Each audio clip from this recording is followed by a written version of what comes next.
On n'en disconvient pas. Peut-être que les enfants ont aussi aidé dans la construction. Oui. Mais c'est Noé. Ouais, c'est Noé. Et puis, il a sauvé sa famille. Je pense que Noé, il a fait son devoir par la foi qu'il avait. Il a construit l'arche. Il a fait entrer sa famille. On ne dit pas qu'il a forcé sa famille à entrer. Parce qu'il est parti dans toute la ville en parlant du déluge. Et les gens le prenaient pour un fou. Sa famille aussi pouvait le prendre pour un fou. Et ne pas entrer avec lui. Lui dire tu es fou, même l'abandonner. Parce que dans la vie de tous les jours, on voit une famille un mari qui se sépare de sa femme, les enfants qui abandonnent leurs parents à cause de leur foi. Ouais. Donc, je crois que Noé n'a jamais forcé sa famille à entrer avec lui. Je pense qu'ils avaient la même foi que Noé avait et ils sont entrés avec lui. Parce qu'on voit dans la ville, il y a le reste de tout le pays a péri. Ils n'ont pas écouté Noé. Ils pouvaient aussi entrer dans l'arche. Parce que l'arche était vraiment très grande. La Bible nous dit dans Proverbe 22, 6, « Instruis l'enfant selon la voie qu'il doit suivre, et quand il sera vieux, il ne s'en détournera point. » Amen. Et puis, Noé était injuste, le juste,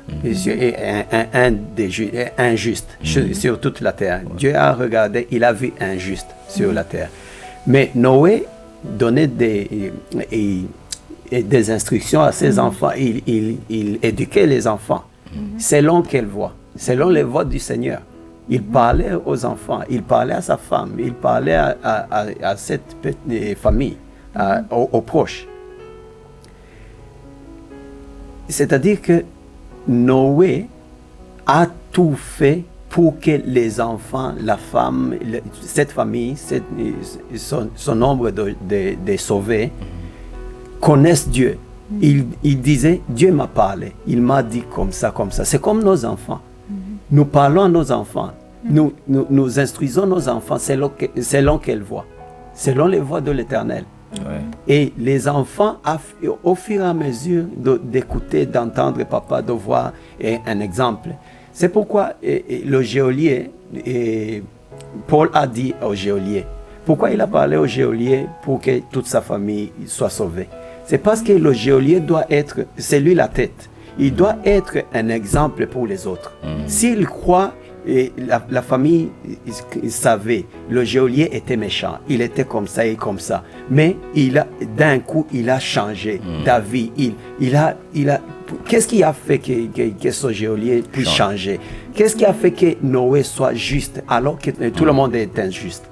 C'est parce que les enfants nous étudient, nous regardent et voient, ils suivent. S'il y a quelque chose de bon, les enfants suivent papa, maman. Il y a quelque chose de bon dans papa. Et ils voyaient comment Noé priait, comment Noé jeûnait, comment Noé craignait Dieu. Et les enfants ont dit, il faut choisir la voie de papa. Et puis Noé parlait aux enfants et à sa famille. Dieu m'a parlé. Dieu m'a dit qu'il va détruire.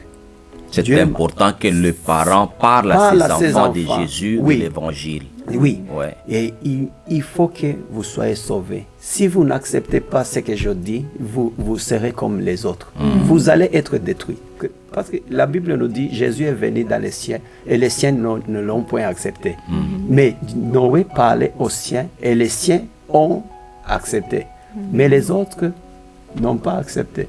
Oui, je peux ajouter à ce que Jimmy a dit.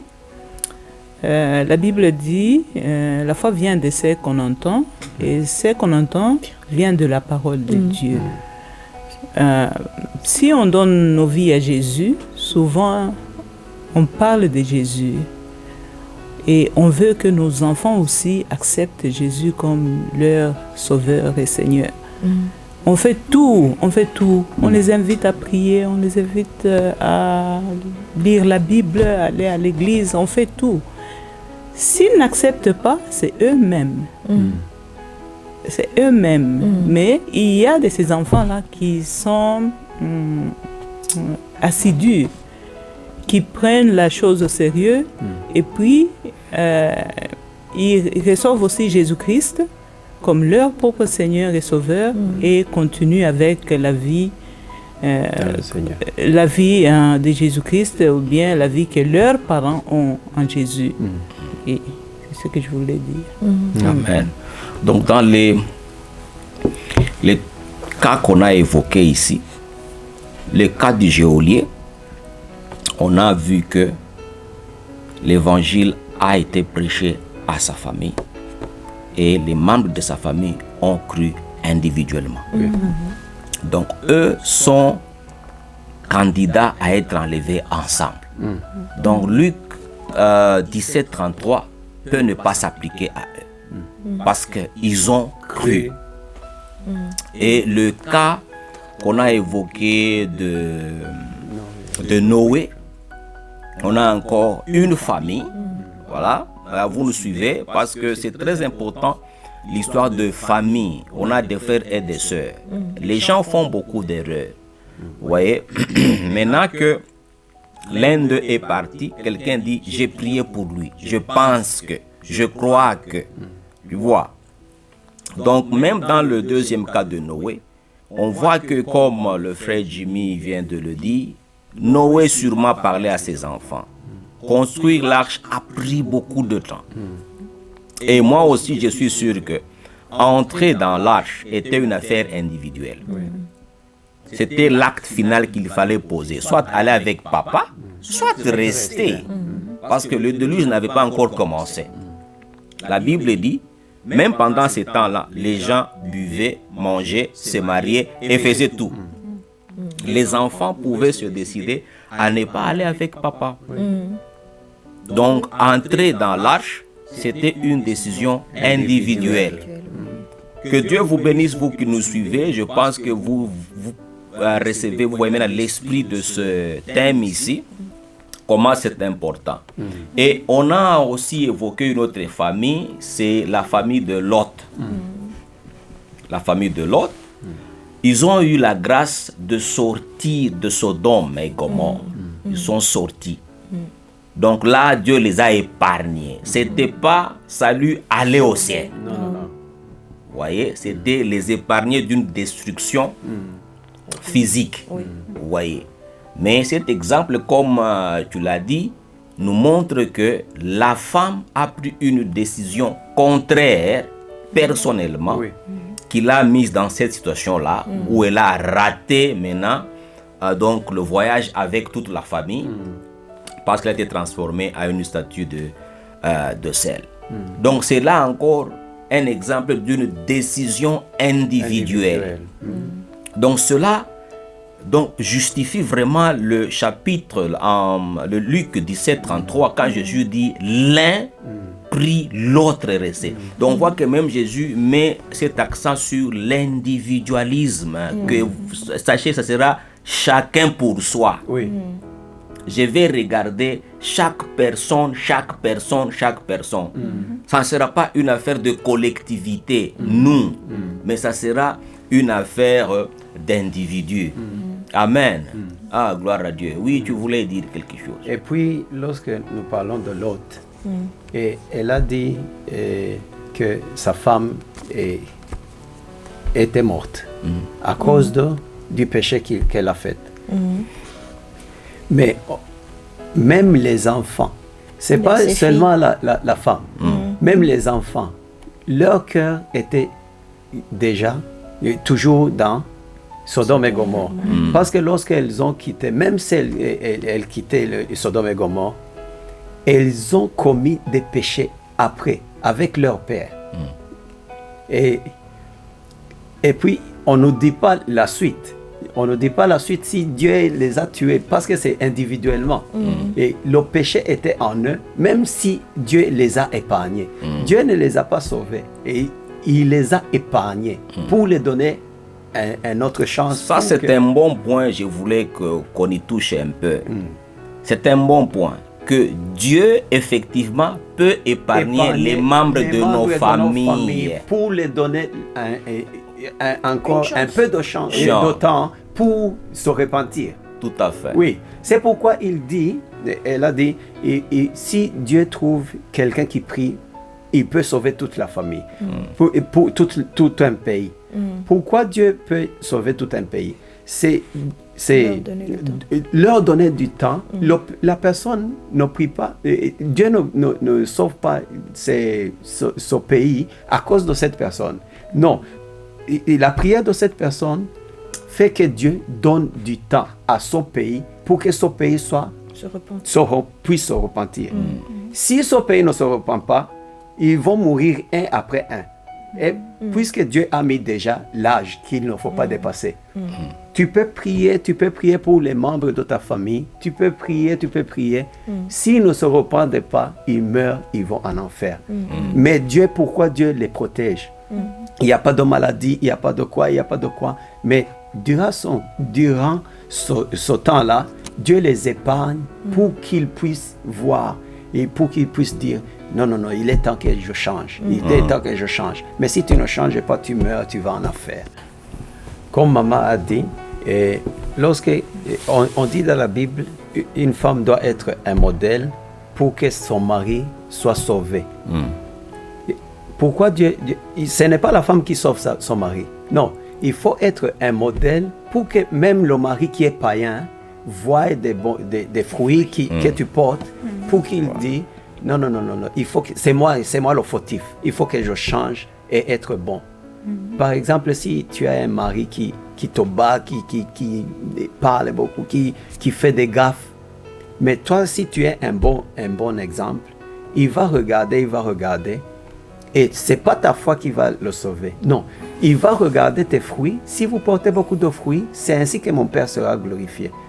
Si il voit des fruits, cette personne voit des fruits dans ta vie, il peut dire non, c'est moi un faux, je suis faux, il faut que je change. Il accepte Jésus comme Seigneur et Sauveur, et puis il change. C'est pas à cause de toi, mais c'est à cause de sa foi qui vient d'être sauvé. Si Jésus vient, il va prendre tous les deux, mais à cause de la foi de chacun. On peut donner encore un exemple. Jésus et ses disciples. Ses disciples les suivaient partout. Jésus faisait des miracles. Judas aussi était parmi ses disciples-là. Judas avait ce privilège-là d'être avec Jésus. Il a vu la multiplication de pain, il a vu Lazare ressuscité, il a vu tout ça, mais Judas n'a pas eu la vie éternelle. Bien qu'il était avec Jésus, il a écouté la parole de Dieu, la parole de la vie éternelle, mais il n'a pas eu la vie éternelle, il est mort. Amen. Amen. Gloire à Dieu. Amen. Est-ce que la foi d'un proche peut me sauver? C'est ça la question. Et la réponse est non. Non, ça reste non. Ça reste non. Matthieu 10, 34 et 39. Ne croyez pas que je sois venu apporter la paix sur la terre. Je ne suis pas venu apporter la paix, mais l'épée. Car je suis venu mettre la division entre l'homme et son père, entre la fille et sa mère, entre la belle-fille et sa belle-mère. Et l'homme aura pour ennemi les gens de sa maison. Celui qui aimera son père ou sa mère plus que moi n'est pas digne de moi. Et celui qui aimera son fils ou sa fille plus que moi n'est pas digne de moi. Celui qui ne prend pas sa croix, celui qui ne prend pas sa croix et ne me suit pas n'est pas digne de moi. Il n'a pas dit celui qui ne prend pas sa croix et la croix de sa famille. Non, sa propre croix. N'est pas digne de moi. Celui qui conservera sa vie la perdra, et celui qui la perdra à cause de moi la retrouvera. Ça, c'est Jésus. Tu prends ta croix, tu prends seul, oui. Et puis ta vie, tu la perds pour Jésus, c'est toi. C'est toi. Moi, je ne peux pas perdre ma vie à cause de mon fils, à cause de ma femme. Non. Je la perds à cause pour moi-même et pour Jésus. Je prends ma propre croix. Chacun pour soi et Dieu pour tous, comme on aime dire. Mais il est toujours primordial d'être un bon exemple pour les autres. Ce n'est pas parce que chaque personne doit répondre d'elle-même, que l'on ne peut pas être nous-mêmes un bon exemple pour les autres afin qu'ils changent. On est par exemple en période de Noël. Vous avez parlé du sujet d'être vigilant, même malgré qu'on célèbre.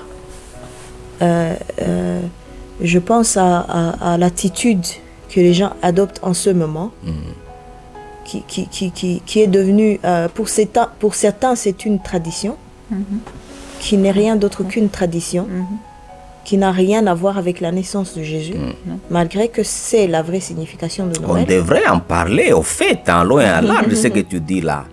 Vraiment. Bon, ok, touche un peu là. Sinon, ça allait être un bon sujet, vraiment approprié. On voit différentes choses, hein. Même dans les églises, les assemblées, pendant cette période ici. Ça allait être un bon sujet. Hein. Ouais, vas-y. Donc, être un bon exemple, je vais te donner un exemple chez nous. On ne célèbre pas Noël comme dans la tradition de Noël. Parce que nous, nos enfants, on ne leur a jamais fait croire au Père Noël. Par exemple. On ne leur a jamais dit que on va poser un sapin de Noël là-bas, on va déposer en bas du sapin les cadeaux et vous allez aller les prendre, que c'est le Père Noël qui est venu vous donner les cadeaux. Non. On leur donne, et c'est parce que vous avez fait de bonnes choses que vous avez eu des cadeaux.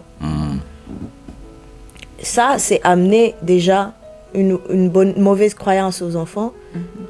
Ils vont grandir avec cette chose. Nous, on a grandi en croyant au Père Noël quand on était enfant. Mais à un certain âge, quand mon père a connu le Seigneur, il nous a désillusionnés complètement. Et c'était vraiment un réveil qu'on n'a pas compris. C'était très important. Et aujourd'hui, il y a des parents, il y a même des enfants qui sont grands, qui croient encore au Père Noël, qui croient encore que le Père Noël existe. C'est une mauvaise chose. Parce que il faut leur enseigner que c'est Dieu qui donne, que c'est Dieu qui sauve, que c'est Dieu, c'est pas par les œuvres seulement qu'on est sauvé, et que c'est par la foi qu'on est sauvé. Il ne faut pas leur dire que si vous avez bien travaillé à l'école, vous aurez des cadeaux, le Père Noël va vous apporter des cadeaux. Lorsque Jésus est né, il y a les mages qui sont venus avec les cadeaux, apporter les cadeaux pour le roi qui est né. Et puis les hommes ont pris cette image-là et ils ont changé selon leur culture et tradition. Et les mages sont venus pour adorer Jésus, pour remercier à Dieu. Et Dieu nous a donné son enfant, son propre fils. Et nous amenons chez le roi les cadeaux. Mais aujourd'hui, Dieu cherche toujours les mages.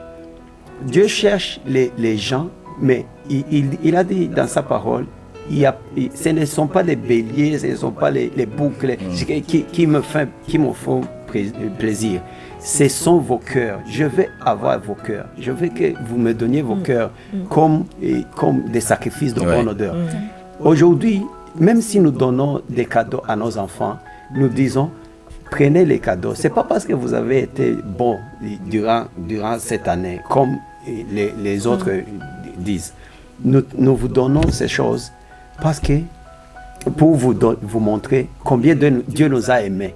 Dieu nous a donné un cadeau. Il nous a donné Jésus comme un cadeau. Prenez ça comme cadeau. C'est comme si nous vous donnons Jésus. Mais vous aussi, il faut donner vos cœurs à Jésus. Il faut les enseigner à donner leur cœur à Jésus. Il faut avoir la foi en Jésus. Ce n'est pas à cause des œuvres que nous sommes sauvés. C'est à cause de la foi en Jésus. Même si nous vous donnons des cadeaux, ce n'est pas parce que vous êtes bons. Dieu nous a donné Jésus, pas parce que nous sommes bons. Et le cadeau premier que nous vous donnons, c'est Jésus. Ayez la foi en Jésus. Et n'oublions pas aussi que vous avez lu que je sais pas le verset que vous avez lu, Noé. c'est par la, C'est par la voilà, foi que c'est par la Noé- foi que Noé a. A construit l'arche. Si nous enseignons autre chose à nos enfants en dehors de la foi, c'est ce qu'ils vont prendre. Oui, Tout à oui. fait, tout à fait. C'est ce qu'ils vont prendre automatiquement. Oui, c'est ça, c'est ce que nous avons dit. Montrez la voie à suivre à vos enfants. Et ils grandiront et ils n'abandonneront pas ces voies-là. Mais les gens écoutent les voies, ils suivent les traditions, les cultures des autres, les traditions, les choses qu'ils ne savent pas. D'où sont venues les choses-là? Donc, effectivement, éduquer les enfants, leur donner la bonne information est très capital. Est très capital, comme vous l'avez entendu. Afin qu'eux aussi reçoivent la vérité, reçoivent Christ, qu'ils soient sauvés individuellement. Et qu'ils soient aussi des enfants, les enfants de Dieu. Comme nous tirons à la fin de ce programme, Frère Jimmy, qu'est-ce que tu peux dire encore sur cette question de la foi d'un proche peut me sauver? Je peux dire que la foi de quelqu'un d'autre ne peut jamais te sauver. C'est ta propre foi qui te sauvera. Celui qui croira au Seigneur Jésus sera sauvé. Il sera sauvé. Tu peux prier pour les autres, pour que Dieu les fasse grâce, pour qu'eux aussi soient sauvés. Dieu est miséricordieux, il Amen. est bon, il aime tout le monde et il veut que tout le monde soit sauvé. Amen. Mais c'est la foi de chacun de nous, la décision de chacun de nous qui nous sauve lorsque Jésus reviendra, parce qu'il revient bientôt. Amen. Moi, pour conclure, Valida. quand on a lu Luc, on a dit que plus loin, plus haut, on dit que au temps de Noé, les gens buvaient, mangeaient, mariaient leurs enfants et tout. Il faut savoir aussi que Maman Rachel a aussi précisé que la foi vient de ce que l'on entend et ce que l'on entend vient de la parole de Dieu. Amen. Mais comment est-ce qu'on saurait la vérité? Cette vérité que la parole de Dieu dit qu'elle nous affranchira, celle qui nous permettra d'être sauvés, cette vérité-là, c'est toujours la parole de Dieu. Amen. Mais si l'on ne recherche pas la parole de Dieu, comment on saura la vérité? Et c'est la seule vérité qui nous sauvera, nous et nos maisons. Et je pourrais conclure en disant que malgré qu'on soit en période de fête, malgré qu'on soit en train de célébrer, il ne faut pas oublier que même au temps de Noé, les gens mangeaient et buvaient. Mais ils sont morts. Et ça n'a pas empêché le déluge de venir. Je pense qu'il faut être vigilant, Ouais. comme le sujet le dit. Il faut être vigilant. Il faut se dire que c'est une manière de dire merci au Seigneur qu'on vient de terminer l'année.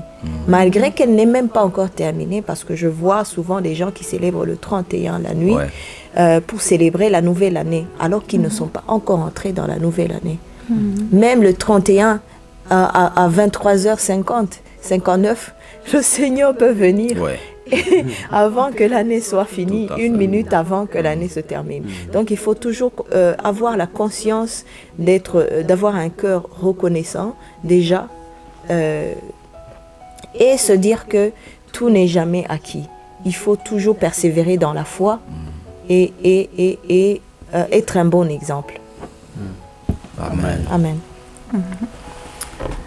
Le verset qui dit que un sera pris, un laissé. Jésus parlait du jugement ou bien du dernier jour, quand il reviendra.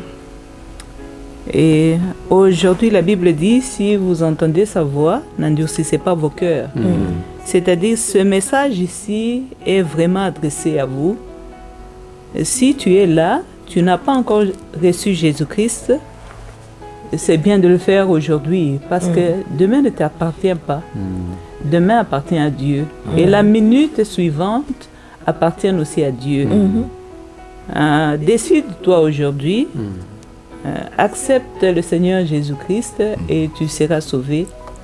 Comme on le dit, toi et toute ta famille. Si tu acceptes Jésus-Christ aujourd'hui, tu feras un effort pour que ta famille soit aussi sauvée. Que Dieu vous bénisse. Amen. Amen.